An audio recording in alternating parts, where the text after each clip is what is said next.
Mets-toi dans la peau de ta personne de rêve. Mets-toi dans la peau d'une personne que tu aimerais être demain.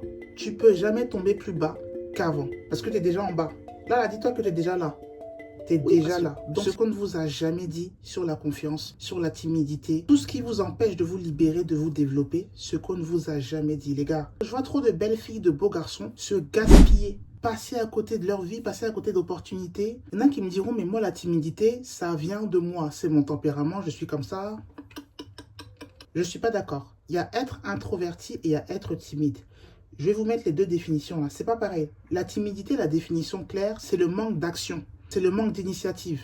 Tu peux être introverti et prendre des initiatives. La timidité, c'est clairement le manque d'initiative, la peur, même des initiatives les plus banales. Moi, je suis passé par là. J'étais timide, mais j'étais pas vraiment timide. En fait, c'était un cadre dans lequel j'avais évolué, j'avais grandi, qui faisait que je prenais pas d'initiative. Et même dans ma vie d'adulte, ça m'est aussi arrivé. Moi, j'étais là pour être là, je prenais pas d'initiative, j'étais pas vivante, et ça, c'est un problème.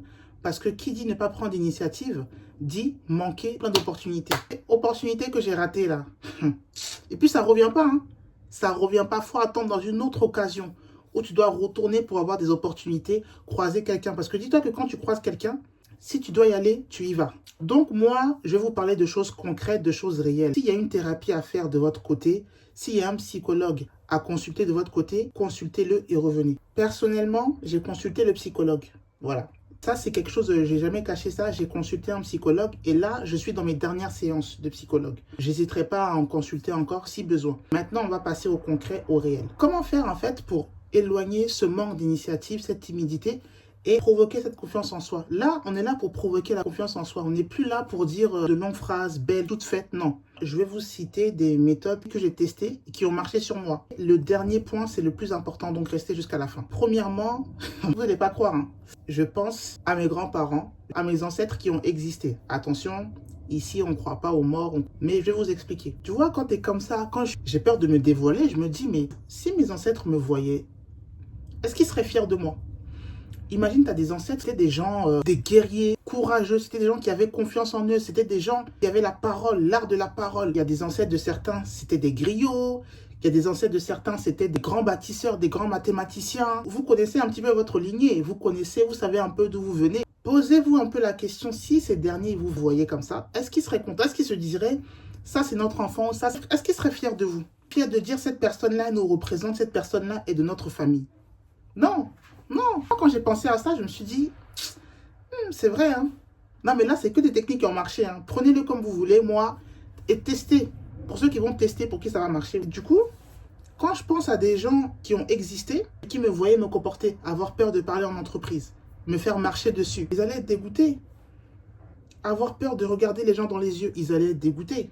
Pensez à ces personnes-là qui ont réalisé des choses incroyables dans leur vie. Pas engendrer de trauma, parce qu'il y a certains qui vont dire, oui, mais moi, mes parents, c'est les gens qui vous ont élevé. Il peut y avoir des tensions, des rancœurs. Laissez-les, pensez à vos ancêtres. Peut-être que vos grands-parents, vous les avez connus. Et généralement, la relation petit-enfant et grands-parents, ça se passe très bien. Pensez à eux, dites-vous que oui, maman est partie au champ, elle était courageuse, avec son sac à dos, avec son panier sur la tête. Moi, sa petite fille ou son arrière-petite-fille, digne d'elle. Je suis digne d'être son arrière-petite-fille. Et pour les chrétiens, c'est encore mieux. Chrétien, ça veut dire quoi? Ça veut dire petit Christ. Et Jésus, c'était quelqu'un qui brillait, quelqu'un qui brille. Quand on te voit, on doit te dire, mais c'est qui que cette personne prie? C'est qui que cette personne adore? D'accord? Donc ça, c'est encore mieux. Pense à ça. Deuxième point, regarde autour de toi les personnes qui ont confiance en elles. Est-ce que tu as envie de fréquenter une personne belle mais timide qu'une personne moins belle, moins attirante aux yeux de la société ou à tes yeux, parce que c'est dans le regard, hein, voilà, moins attirante, mais qui est drôle, qui est dynamique, qui met de l'ambiance, qui t'intéresse le plus? Si c'est la personne moins belle, mais qui est drôle, qui prend des initiatives et qui n'a pas peur de parler, il y a le petit privilège. Mais quand il n'y a que la beauté, ça devient vite ennuyant, lassant. Alors qu'une personne qui n'a pas peur de parler, qui a confiance en elle, qui regarde dans les yeux, qui a toujours des histoires à raconter, qui prend des initiatives, donc quand tu penses à ça, tu te dis, je ne peux plus me permettre d'être timide, de ne plus avoir confiance en moi. Autre point, pense à ta star préférée. Et pense à une personne qui t'inspire. Et regarde pourquoi est-ce que cette personne t'inspire. Je ne pense pas que cette personne t'inspire parce qu'elle est renfermée. Hein. Personne n'inspire parce qu'il est renfermé. Non, je suis désolé. Donc toi, tu es comme ça et puis donc, tu vas inspirer qui? Pas d'initiative. Et être inspirant? Jamais. Toutes les personnes qui t'inspirent prennent des initiatives. Vrai ou vrai? Quand tu dis, ah franchement, hey, je la kiffe cet acteur, ce chanteur, cet influenceur, c'est parce qu'ils ont pris les initiatives. Ils ne sont pas restés à scroller sur leur téléphone, ils ne sont pas restés là à procrastiner. Et donc, ce côté-là devrait te motiver. Fais comme eux, fais pareil. Si tu es fan de Oprah Winfrey, tu es fan de Squeezie, regarde-les et dis-toi que tu t'inspires de leur dynamisme, de leur prise de décision, prise d'initiative, et tu verras que ça ira tout seul en fait. Puisque toi, tu les aimes naturellement, tu les aimes pour ce qu'ils sont. Donc, tu peux t'en inspirer, personne ne va t'en empêcher. S'inspirer de quelqu'un ne veut pas dire copier-coller. Bien sûr que tu as ta personnalité, bien sûr que tu ajoutes ton truc. Tu t'inspires d'eux dans ton domaine, si c'est le même domaine ou dans ton domaine. Tu peux jamais tomber plus bas qu'avant, parce que tu es déjà en bas. Là, dis-toi que tu es déjà là. Tu es déjà là. Donc, si tu prends des initiatives, même si tu échoues, c'est qu'une étape pour réussir. D'accord? Ensuite, dernière, et ce qui a marché pour moi. Elles ont été toutes efficaces, mais celle-ci, c'est une finesse, mais laisse tomber. Je fais tout simplement comme si ce n'était pas moi. En tout cas, là, c'est plus mon cas. Là, je sais que c'est moi, machin. Mais au début, là, je faisais comme si c'était pas moi. Dis-toi que c'est pas toi. Ah, mais, hé, non, mais testez. En fait, dis-toi que c'est pas toi. Dis-toi que tu es dans la peau de quelqu'un d'autre. Dis-toi que la personne que tu vois dans le miroir, c'est une autre personne. Voilà. Là, tu ne pourras pas te dire, ah, vas-y, ah, la honte. Tu vas passer par où? Tu auras quel temps pour te dire, oui, c'est moi. Non, c'est pas toi. Donc, tu te dis que tu t'en fous, en fait. Tu veux que c'est pas toi. Mais après ça, il faut être fort pour le faire. Hein. Tu fais comme si c'était pas toi. Tu fais comme si tu étais une pure inconnue et que tu devais agir. Donc, moi, personnellement, ça a marché. Après, à tester, je fais comme si j'étais une inconnue. Et donc, du coup, ça va tout seul. On a pris l'exemple des stars. On a pris l'exemple des inspirations. Fais comme si tu étais cette personne. Oprah Winfrey qui est là, qui fait les plus grandes émissions télé. Fais comme si tu étais elle. Voilà. Ou alors, si tu ne veux pas t'identifier à quelqu'un, tu fais comme si tu étais ta personne de rêve. Mets-toi dans la peau de ta personne de rêve. Mets-toi dans la peau d'une personne que tu aimerais être demain. Parce que c'est dès maintenant. Parce que si tu commences maintenant, c'est comme ça que tu seras demain. Donc, dès maintenant, tu te mets dans la peau et tu fais. Tu peux noter tout ce que tu as envie de faire, tous les objectifs de la journée, parce que c'est par étapes et c'est par jour. Et tu fonces en fait. Voilà. Dernière et ultime technique, franchement, qui marche, mais pour moi, du tonnerre. Les deux derniers secrets se valent un peu. En fait, je fais comme si je travaillais. Je fais comme si j'étais une entreprise et que je devais remplir des tâches, des missions. Avec plaisir, bien sûr, parce que je connais l'objectif. Je sais que en fait, c'est pour moi. Tu vois, quand tu te lèves pour aller au travail, hein, tu te lèves à 5 h du mat, il faut que tu rentres dans le métro. Tu cours pour aller au métro. Ensuite, tu fais ce que ton patron te dit de faire. Et bien là, l'entreprise, c'est toi. Là, tu n'as pas forcément envie de le faire quand tu vas au taf. Mais tu sais que tu dois le faire parce qu'il y a ton salaire derrière. D'accord? Là, c'est toi l'entreprise. Et tu es la meilleure entreprise.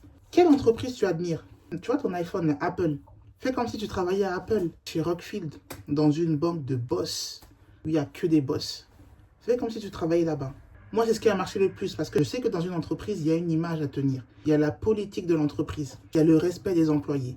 Tu représentes l'entreprise, tu te fais respecter. Je me suis mis dans la peau d'une entreprise, je me suis dit, bah franchement, c'est simple. C'est tellement simple, je me dis, et aujourd'hui, ça va tout seul. Aujourd'hui, j'ai plus besoin de me faire tous ces films dans ma tête, mais je vous assure qu'au début, ça marche. Et finalement, ça devient naturel parce que tu te dis, en fait, j'ai de la valeur. Plus de valeur qu'une entreprise. Tu as plus de valeur qu'une star. C'est ton corps, c'est toi. Eux, ils ont déjà leur vie, ils ont déjà réussi. Même la personne qui est à côté de toi, qui prend des initiatives, elle a déjà réussi en prenant ces initiatives. C'est à toi maintenant de trouver la solution. C'est à toi maintenant de te lever. Donc, voilà les techniques pour moi qu'on ne t'a jamais dit sur Internet pour pouvoir agir. Mais en fait, tu ne dois pas réfléchir. Tu oublies ta personne. Oublie que tu es la fille de temps, que tu as grandi dans tel quartier. D'ailleurs, le quartier, on va en parler. Pensez à changer de quartier. Si tu vis encore chez tes parents ou tu vis encore dans ton quartier et que tu as la possibilité de changer, mais change. Change. Là-bas, personne ne te connaît.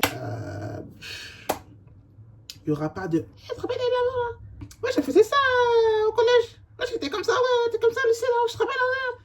Et il n'y aura pas de ça.